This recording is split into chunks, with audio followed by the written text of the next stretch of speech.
કઈ ના દેહ છૂટી જાય છે ને ત્યારે સ્વયં એને શિવ લોક પ્રાપ્ત થાય છે. હજારો વિષયોના દંશ હોય, શિક્ષાપત્રીમાં લખ્યું છે જ્યારે મૃત્યુ થાય ત્યારે હજારો વિષયોના દંશ હોય, પણ ભગવાનનો આશ્રિત હોય ને એ માખણમાંથી કેમ વાળ ખેંચી લે એવી રીતે એનું મૃત્યુ થઈ જાય, ખબર પણ નહીં પડે. અંત સમય કર્મની બાંધવાની, આખું જીવન બાંધ્યું પડે. અંત સમયે ભગવાન શિવનું નામ મુક્તિ લઈ લીધું. ન લેવાય તો મનમાં આ જીવ છે ને એ મનની અંદર પ્રવેશ કરે છે. આ શરીર કાંઈ કામ ન કરે. નથી કહેતા દાદા બેઠા છે, બોલતા નથી, સામું જોવે છે ખાલી, પણ એને સૂક્ષ્મ જીવ છે એ બધું સાંભળી રહ્યો છે. પછી સૂક્ષ્મ જીવને જાગૃત કરવાનું ઋષિ મુનિએ કહ્યું.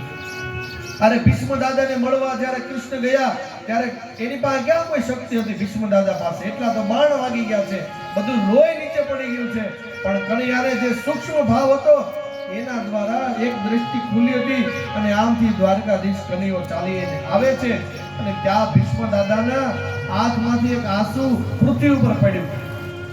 અત્યાર સુધી પૃથ્વી ઉપર ભીષ્મ દાદાનું લોહી રેડાનું છે, આજે ખાલી એક આંસુનું બિંદુ પડ્યું અને કનૈયો ત્યાં આવ્યો અને કૃષ્ણે કહ્યું, વાહ દાદા, આપ ધન્ય છો.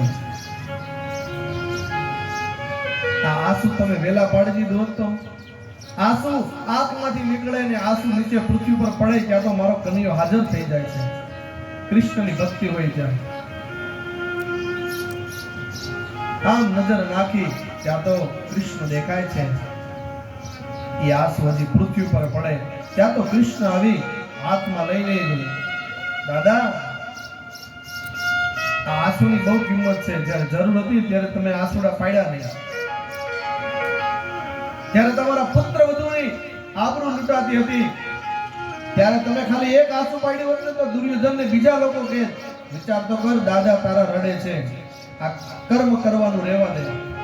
તમે રોકી ન શકો તો કાઈ નહીં, તમે સામે હાથ જોડી લો ને, એક આંસુ નીચે પડી જાય ને તો સામે એવો વ્યક્તિ કહી દે કે નહીં, નાશતે જના, નાશતે જના.